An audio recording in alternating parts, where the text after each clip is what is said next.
Hello dear students, कैसे हैं आप सभी। आशा करती हूँ आप सब ठीक होंगे, स्वस्थ होंगे, अच्छे होंगे। आईसीटी वर्चुअल क्लासरूम देहरादून में आप सभी का स्वागत करती हूँ। मेरा नाम समता है और बच्चों क्लास 8th में आप आज चैप्टर नंबर 7 स्टार्ट करेंगे हम, जिसमें वन्य पौधों के जीव जंतुओं के संरक्षण के बारे में बात करेंगे। हम बात करेंगे कि किस तरह से जंगलों की कटाई हमारे लिए नुकसानदायक है, डिफॉरेस्टेशन क्यों नुकसानदायक है और उससे बचने के हम क्या उपाय कर सकते हैं, उसके बारे में बात करेंगे। तो चलेंगे स्मार्ट बोर्ड की तरफ और बात करते हैं अपने प्रकृति को सुरक्षित रखने के लिए हम क्या कर सकते हैं। बच्चों, आपका क्लास 8 का चैप्टर नंबर 7 है conservation of plants and animals. Class 8 का चैप्टर नंबर 7 पेड़ पौधों और जीव जंतुओं का संरक्षण, ये आपका चैप्टर है। इसमें आपको क्या पढ़ना है बच्चों। आप सभी जानते हैं कि 5 जून को पर्यावरण दिवस था, है ना। तो पर्यावरण दिवस के बाद का ये आपका पहला क्लास है। तो इसमें हम अपने पर्यावरण के बारे में ही बात करेंगे। हम बात करेंगे कि क्यों जो वनोन्मूलन हो रहा है, जो आपका पेड़ पौधों की काटने की प्रक्रिया चल रही है, उससे कितना हमको ज्यादा नुकसान है, उससे हम बचने के लिए क्या क्या कर सकते हैं और किस तरह से पेड़ पौधों के कटने से बहुत ज्यादा पैमाने पे हम ये कह सकते हैं कि पेड़ पौधे कट रहे हैं तो रेगिस्तान टाइप का एरिया जो है बढ़ता चला जा रहा है। मतलब ऐसा एरिया जहाँ पे पानी की बहुत कमी होगी, जहाँ पे पेड़ पौधे नहीं होंगे, अलग ही तरीके का डिसर्टिफिकेशन टाइप का होता जा रहा है। तो जैसे आपने क्लास 7th में हमने बात करी थी, हम लोग का चैप्टर था वन्य जीव अभ्यारण्य और हमने बायोस्फीयर रिजर्व के बारे में पढ़ा था। हमने किस तरह से टाइगर रिजर्व एरिया होते हैं उनके बारे में पढ़ा था। तो उसी तरह से आपको इस चैप्टर में भी पौधों और जंतुओं का संरक्षण, उसके बारे में बात करनी है। चैप्टर का क्या नाम है? पौधों एवं जंतुओं का संरक्षण।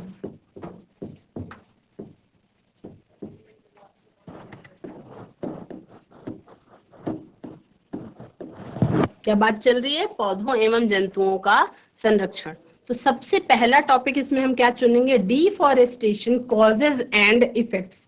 यानी कि जो पेड़ पौधों की कटाई हो रही है, जंगलों की कटाई, उसका क्या कारण है और उसके क्या क्या प्रभाव हैं, ये आपको पढ़ना है। तो एक लड़की, एक कहानी के माध्यम से हम समझते हैं। एक लड़की है जिसका नाम है स्नेहा। क्या नाम है? स्नेहा। वो न्यूज़पेपर में क्या पढ़ती है? अपने गांव के बारे में कि कुछ जगहों पे, और हमारा उत्तराखंड इस मामले में सबसे आगे रहा है।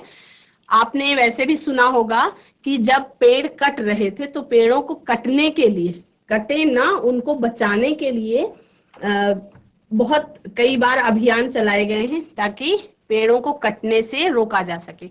तो स्नेहा ने न्यूज़पेपर में क्या पढ़ा कि उसके गांव में कुछ लोग प्रोटेस्ट कर रहे थे। किस चीज के खिलाफ प्रोटेस्ट कर रहे थे? Protested against the cutting of trees. ये पेड़ों के कटाई को, पेड़ों की कटाई को बचाने के लिए ये प्रोटेस्ट कर रहे थे। स्नेहा ने न्यूज़पेपर में क्या रीड किया कि उसके गांव के बारे में उसने रीड किया, कि पढ़ा कि वहां पे कुछ लोग प्रोटेस्ट कर रहे हैं। किसके? पेड़ पौधों के कटने के खिलाफ। यानी कि people protested against the cutting of trees by a big multinational company for the purpose of setting an industry। यानी कि स्नेहा ने उस दिन अखबार में ये पढ़ा कि उसके गांव में अब कहाँ इंडस्ट्रीज को, शहरों में जगह नहीं बची तो इंडस्ट्रीज को सेटअप करने के लिए गांव पे कब्जा। तो उसने क्या पढ़ा कि उसके गांव में पेड़ों को कटने से बचाने के लिए बहुत सारे लोगों ने प्रोटेस्ट किया, है ना। और पेड़ क्यों कट रहे थे? वहां पे एक बहुत बड़ी मल्टीनेशनल कंपनी जो है वो अपनी इंडस्ट्री सेटअप करना चाहती थी। तो जब उसने अपने पापा से पूछा, when she asked her father, he told her that trees are an important part of our lives and cutting trees can have an adverse effect on our environment।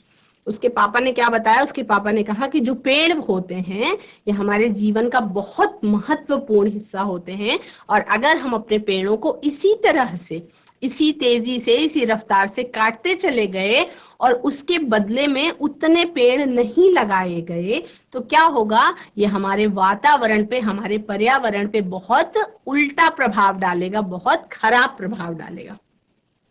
तो क्या सभी बच्चे जानते हैं कि consequences of cutting trees on a large scale, एक दो पेड़ काटने की नहीं, अगर हम मास ट्री कटिंग की बात करें, कभी कभी क्या होता है, आप सभी देख रहे हैं कि जैसे विकास के नाम पर, है ना, डेवलपमेंट के नाम पे कहीं सड़क बनानी है, कहीं हाईवे बनाना है, कहीं शहर से बाहर बाईपास बनाना है, कहीं टनल बनानी है, कहीं रोड बनानी है, कहीं ऊपर तक पहुंचानी है, तो लोगों की सुविधाओं को बढ़ाने के लिए विकास के नाम पर क्या होता है, पेड़ों को काटा जाता है ना। लेकिन ये हम देख रहे हैं कि काटा जिस पैमाने पर जाता है, उस पैमाने पर फॉरेस्टेशन यानी कि लगाया नहीं जाता पेड़, वृक्षारोपण उस लेवल का नहीं होता जिस लेवल का पेड़ काटा जाता है। जैसे एक साधारण सा उदाहरण है, हमारे उत्तराखंड में जो देहरादून है, देहरादून में एयरपोर्ट की सेटिंग के लिए बहुत सारे पेड़ काटे गए थे और आई थिंक अभी तक उतने पेड़ लगाए नहीं गए और अभी भी विकास के नाम पर पेड़ों को काटने की बातें चल रही हैं।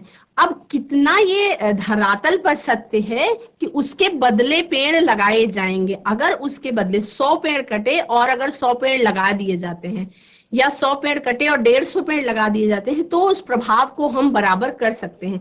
लेकिन अगर 100 पेड़ कटे और बदले में 2 पेड़ भी नहीं लगे, तो फ्यूचर में क्या इफेक्ट होगा। इस बार बहुत ज्यादा गर्मी हो रही है, उसके अगले साल और ज्यादा गर्मी होगी, पिछले साल से इस बार ज्यादा हो रही है। ऐसा क्यों हो रहा है? क्योंकि गर्मी ज्यादा हो रही है और लोग एसी लगाते हैं, है ना। तो ये जो बुरे प्रभाव हैं, हम अपने दैनिक जीवन में देख रहे हैं कि बहुत सारे प्रभाव हैं जिसको हमको कंट्रोल करना पड़ेगा और उसके बारे में हमें बात करनी पड़ेगी। तो जैसे स्नेहा ने न्यूज़पेपर में पढ़ा कि किस तरह से पेड़ों को काटने के लिए लोगों ने प्रोटेस्ट किया, है ना। उन्होंने क्या करा, प्रोटेस्ट करा, ऐसा प्रदर्शन किया कि हमारे पेड़ों को ना काटा जाए और उसके बाद बैठ के बात करेंगे वो लोग कि हाँ किस तरह से उसको हम बचा सकते हैं। तो इसके क्या क्या नुकसान हैं, अगर बहुत बड़े पैमाने पर पेड़ों को काटा जा रहा है तो उसकी क्या कॉन्सिक्वेंसेस हैं, क्या बड़े नुकसान हैं, उसके बारे में हम बात करेंगे। देखो, सबसे बड़ा नुकसान तो ये है डिफॉरेस्टेशन का, क्या कि डिसर्टिफिकेशन हो रहा है। यानी इसको अगर हम 2 भागों में बांट दें, इस शब्द को डिजर्टिफिकेशन, ठीक है, इसको 2 भाग में बांट दें, यहां पे अगर हम प्लस लगा दें तो क्या हो रहा है, डिजर्ट जो है वो बढ़ता जा रहा है। जैसे पहले राजस्थान में रेगिस्तान था, अब क्या हो रहा है कि जब बहुत बड़े पैमाने पर पेड़ों का कटना शुरू हो जाएगा और बहुत दूर दूर तक कोई पेड़ नहीं दिखाई पड़ेगा, उसके बदले वहां पे बिल्डिंग्स खड़ी हो जाएंगी, तो इसका क्या मतलब होगा, कंक्रीट के जंगल बन रहे हैं और हमारे जो पेड़ पौधे हैं, जो हरे पत्तों से लदे हुए पेड़ पौधे हैं, वो जंगल कम हो रहे हैं और उसकी जगह पे कंक्रीट का जंगल कहते हैं, या बिल्डिंग्स ही बिल्डिंग्स दिखाई पड़ रही हैं, फैक्ट्रीज ही फैक्ट्रीज दिखाई पड़ रही हैं। और क्या कम होता जा रहा है, पेड़ पौधे कम होते जा रहे हैं। और उसके बारे में मतलब सोचना तो चाहिए, है ना, लेकिन उस पैमाने पे शायद नहीं सोचा जा रहा और उसी का इफेक्ट है कि बहुत ज्यादा गर्मी पड़ रही है, मौसम चेंज हो रहा है।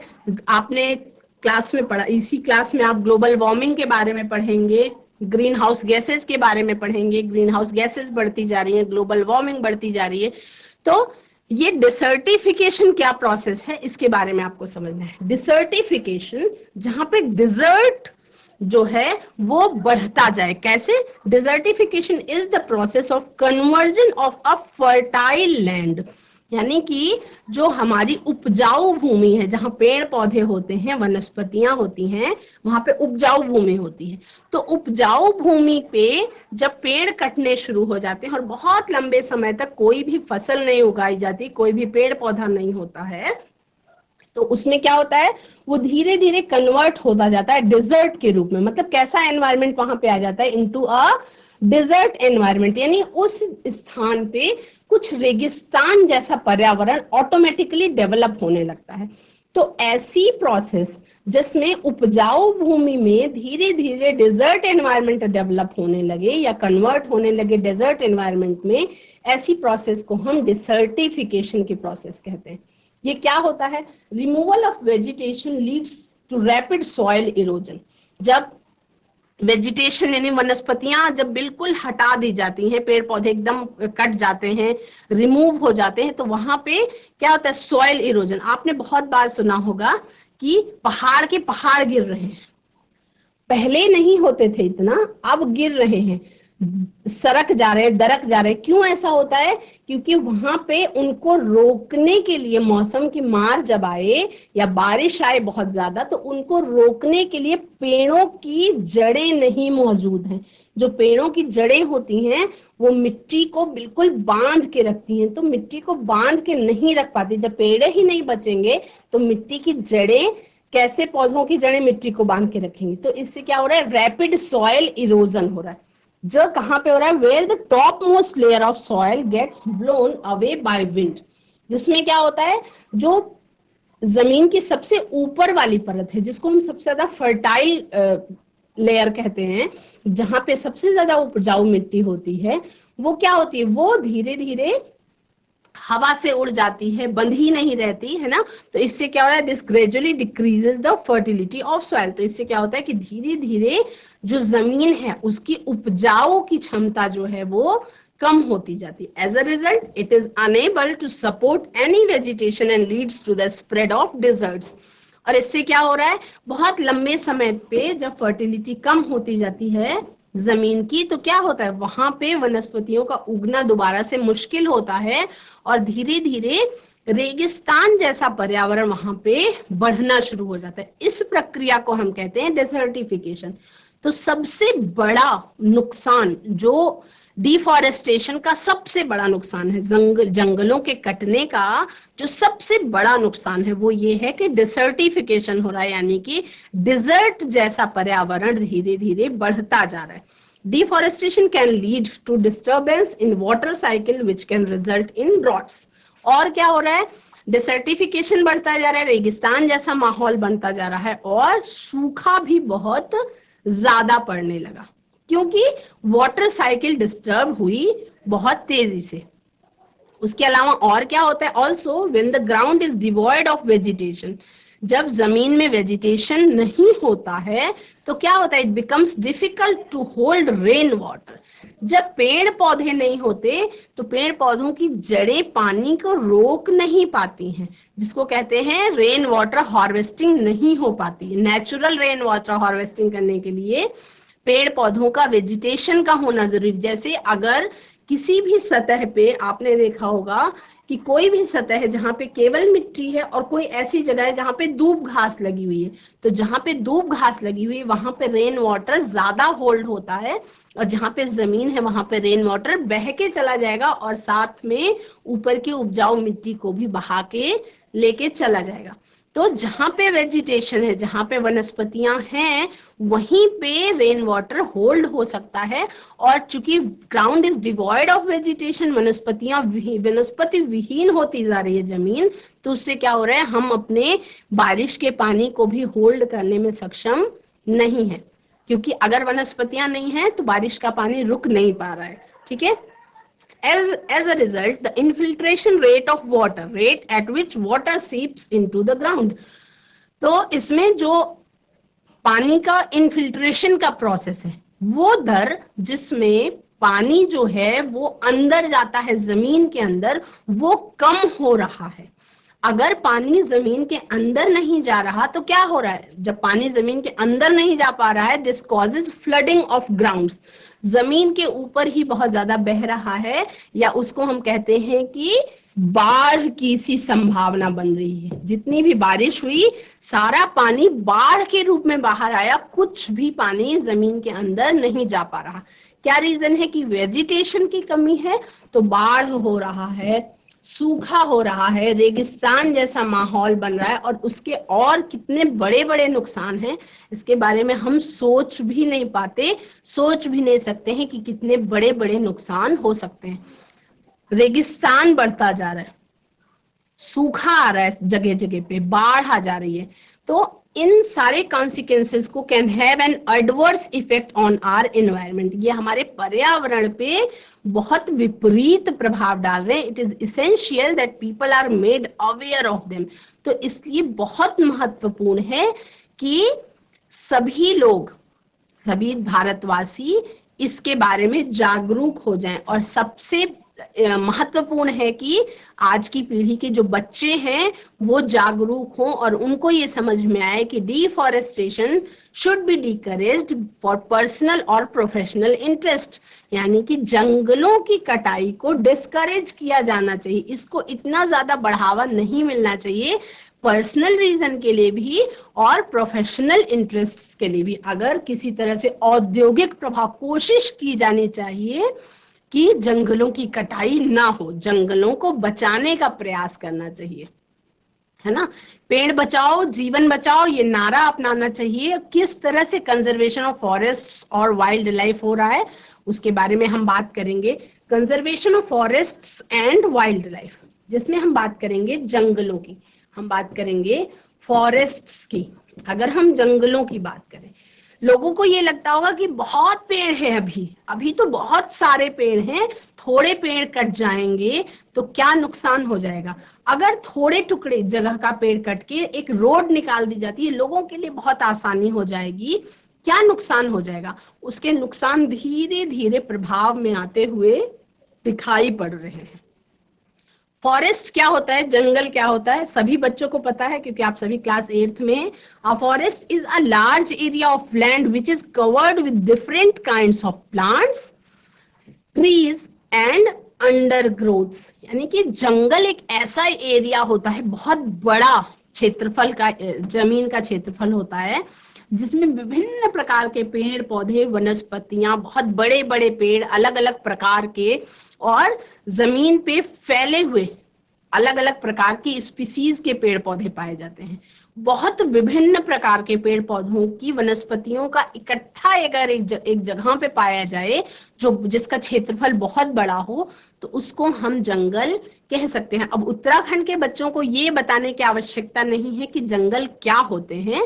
जंगल, पहाड़ और उसकी जड़ों को बचाना हमारे लिए बहुत ज्यादा जरूरी है, क्योंकि हम ये महसूस कर रहे हैं कि पिछले कुछ वर्षों में उतनी गर्मी नहीं पड़ती थी या उतना ज्यादा मौसम खराब नहीं होता था जैसा इधर कुछ वर्षों में दिखाई पड़ रहा है। क्या कारण है उसमें? कहीं ना कहीं कारण ऐसा है कि विकास हो रहा है और उसमें हम अपने जंगलों को बचा नहीं पा रहे, या हम ये कह सकते हैं कि हम विकास तो कर रहे, डेवलपमेंट तो हो रहा है, लेकिन उसकी जगह पे उसकी भरपाई हम उतने बड़े पैमाने पर नहीं कर पा रहे हैं। तो उसके लिए कुछ न कुछ रास्ते अपनाने होंगे, कुछ न कुछ सोच विचार करना पड़ेगा। Forests also sustain a large number of micro organisms. जंगलों में बहुत विभिन्न प्रकार के सूक्ष्म जीव भी पाए जाते हैं, कीड़े मकोड़े भी पाए जाते हैं, इंसेक्ट्स भी पाए जाते हैं, चिड़िया बहुत अलग अलग प्रकार की पाई जाती हैं, बर्ड्स, रेप्टाइल्स यानी कि सरीसृप जिनको हम कहते हैं, सरीसृप भी अलग अलग प्रकार के पाए जाते हैं, और बहुत तरीके के जानवर भी, वेरियस अदर एनिमल्स भी पाए जाते हैं। On the basis of their location and vegetation found, forests are classified into various types. जो जंगल हैं, ये जंगल भी वहां पे किस तरीके की वनस्पतियां पाई जा रही हैं और किस तरीके का वहां पे माहौल है, कौन कौन से तरीके की वनस्पतियां पाई जा रही हैं, कैसे कैसे जंतु पाए जा रहे हैं, इस पे डिपेंड करता है कि वो किस तरीके का जंगल है ना। तो जंगल अलग अलग तरीके का होता है, आप सभी को पता है ना। आप सभी उत्तराखंड के बच्चे हैं, आप सबको पता है कि जंगल क्या होता है ना, क्योंकि हर गांव से थोड़ी दूरी पर आपको जंगल मिलेगा, हर गांव से थोड़ी दूरी पर आपको जंगल मिलेगा। लेकिन अलग अलग प्रकार के जंगल होते हैं, ये शायद आपको ना पता हो, तो उसके बारे में हम बात करेंगे। टाइप्स ऑफ फॉरेस्ट, यानी जंगलों के प्रकार, अलग अलग प्रकार के जंगल होते हैं। जैसे ट्रॉपिकल रेन फॉरेस्ट, यानी उष्ण कटिबंधीय वर्षा वाले जंगल, उष्ण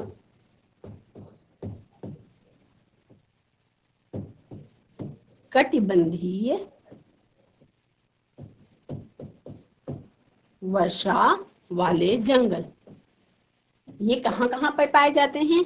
ये पाए जाते हैं आपके western coast of India, north east Himalayas में, यानी कि ये आपके पाए जाते हैं पश्चिमी जो प्रदेश हैं भारत देश के, जैसे आपका हो गया जहां पे समुद्र का किनारा, वेस्टर्न कोस्ट ऑफ इंडिया पे, और नॉर्थ ईस्ट हिमालयाज में, यानी कि पूर्वोत्तर के राज्यों में।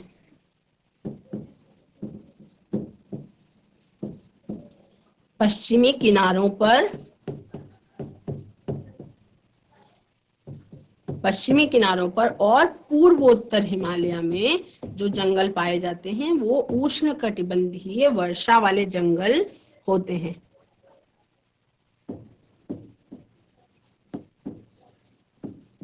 ये उष्ण कटिबंधीय वर्षा वाले क्षेत्र होते हैं। अब इसमें किस किस तरीके के ऑर्गेनिजम्स पाए जाते हैं, उसमें क्या फ्लोरा पाया जाता है, क्या फौना पाया जाता है। फ्लोरा का मतलब होता है बच्चों कैसी वनस्पतियां पाई जा रही हैं, कैसे पेड़ पौधे पाए जा रहे हैं, और फौना का मतलब होता है कि वहां पे किस तरीके के जंतु पाए जा रहे हैं। फ्लोरा का मतलब क्या होता है? फ्लोरा का मतलब होता है कि वहां पे कैसी वनस्पतियां पाई जा रही हैं।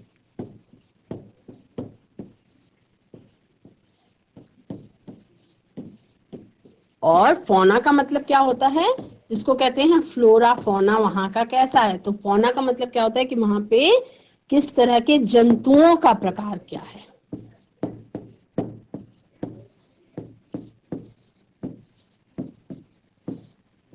है ना। तो आपने देखा कि उष्ण कटिबंधीय वर्षा वाले जंगल में फ्लोरा के रूप में एवर ग्रीन ट्रीज पाए जाते हैं, मतलब सदाबहार पेड़ पाए जाते हैं, फर्न्स पाए जाते हैं, श्रब्स, बहुत सारे प्रकार की झाड़ियां पाई जाती हैं, बैम्बूज यानी बांस के बहुत दूरी में फैले हुए पेड़ मिलते हैं। और फौना की जगह पे वहां पे क्या मिल सकते हैं? वहां पे मिलते हैं तेंदुए, लेपर्ड्स, मंकीज, यानी बहुत सारे जंग बंदर, जंगल कैट्स यानी जंगली बिल्ली, सरीसृपों में बहुत अलग अलग प्रकार के snakes, many insects and snails, और स्नेल्स, ये आपके पाए जाते हैं उष्ण कटिबंधीय वर्षा वाले जंगलों में। तो इस तरह से आप क्या देख रहे हैं बच्चों? आप देख रहे हैं कि जो हमारा पर्यावरण है उसको बचाने के लिए हमें कुछ ना कुछ रास्ते अपनाने पड़ेंगे, है ना। हमारी पृथ्वी है, जो हमारी पृथ्वी पर विभिन्न प्रकार के पेड़ पौधे और जंतु पाए जाते हैं। आप सबको पता है कि अगर मानव जाति का अस्तित्व रखना है, मतलब हम एक दूसरे पर डिपेंडेंट हैं।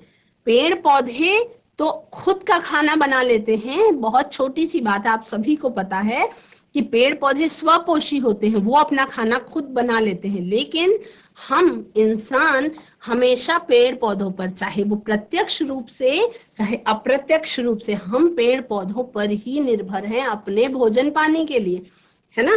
तो जो मानव जाति है, जिसमें मैं, आप और सभी पूरे संसार में जितने भी मनुष्य हैं, हम सभी अगर ठीक प्रकार से रहना है हमको, तो उसके लिए हमें जंगलों को, अस्तित्व को बचाना होगा, जिसमें वनोन्मूलन, ये जो डिफॉरेस्टेशन है इसको हम कहते हैं वनोन्मूलन।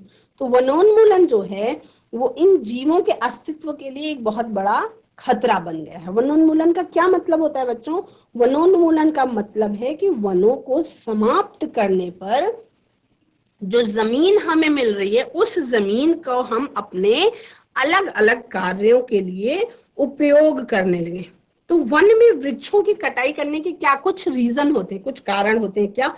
या तो जंगलों को काट काट के हम वहां पे खेती करने लग जाएं, या घरों के निर्माण के लिए, कारखानों के निर्माण के लिए, फर्नीचर बनाने के लिए और ईंधन के रूप में इस्तेमाल करने के लिए लकड़ियों की कटाई करने लगे। तो इससे क्या होता है कि अगर कॉन्सिक्वेंसेस की हम बात करें तो सूखा आ रहा है, दावान में कभी कभी क्या होता है कि जंगलों में आग लग जाती है, गर्मी इतना ज्यादा बढ़ रही है कि जंगलों में आग लग जाती है। तो ये क्या है, ये सब वनोन्मूलन के कुछ प्राकृतिक कारण भी हैं, कुछ नेचुरल रीजंस भी हैं जिससे हमारे जंगल खत्म हो रहे हैं। लेकिन हम खुद भी तो जंगलों की कटाई कर रहे हैं डेवलपमेंट के नाम पर, विकास के नाम पे। तो इसके क्या क्या परिणाम हैं, इसके परिणाम क्या क्या हैं, अगर उसको हम जानने की कोशिश करें तो सबसे बड़ा परिणाम क्या है कि वनोन्मूलन, जिसे हम डिफॉरेस्टेशन कहते हैं, वनोन्मूलन से हमारे पृथ्वी पर सबसे ज्यादा तो टेम्परेचर बढ़ता है, तापमान की वृद्धि होती है और प्रदूषण के लेवल में भी वृद्धि होती जाती है ना। इससे क्या होता है, जो मुख्य रूप से पाई जाने वाली ग्रीन हाउस गैस है, जिसे हम कार्बन डाइऑक्साइड कहते हैं, तो कार्बन डाइऑक्साइड का वायुमंडल में स्तर जो है वो बढ़ता जा रहा है ना। ये जो है, इसमें जमीन के अंदर जो ग्राउंड वाटर है, जमीन के अंदर पाया जाने वाला जो पानी है, जिसे हम भौम जल स्तर कहते हैं, वो भी वाटर लेवल कम होता जा रहा है। मतलब कि वाटर लेवल नीचे होता जा रहा है और हम पानी का इस्तेमाल ज्यादा से ज्यादा करने लगे हैं, है ना। हमें पता है कि वनोन्मूलन यानी कि डिफॉरेस्टेशन से हमारा जो प्राकृतिक संतुलन है, जो आपका नेचुरल बैलेंस है, वो बिगड़ रहा है, बिगड़ता है ना। अगर इसी तरह से लगातार जंगलों की कटाई चलती रही तो क्या होगा, वर्षा और भूमि की उर्वरता में कमी आएगी और इससे क्या होगा, या तो बहुत ज्यादा बाढ़, अतिरिक्त बाढ़ आ जाएगी, सूखा जैसी प्राकृतिक आपदाओं की संभावना बहुत ज्यादा बढ़ जाती है, जिसके बारे में हमने पहले भी बात करी। तो इससे क्या होता है, आप इस चीज को ध्यान करिए बच्चों। मैंने आपको बताया था कि प्रकाश संश्लेषण की प्रक्रिया में पौधों को भोजन बनाने के लिए कार्बन डाइऑक्साइड की जरूरत होती है।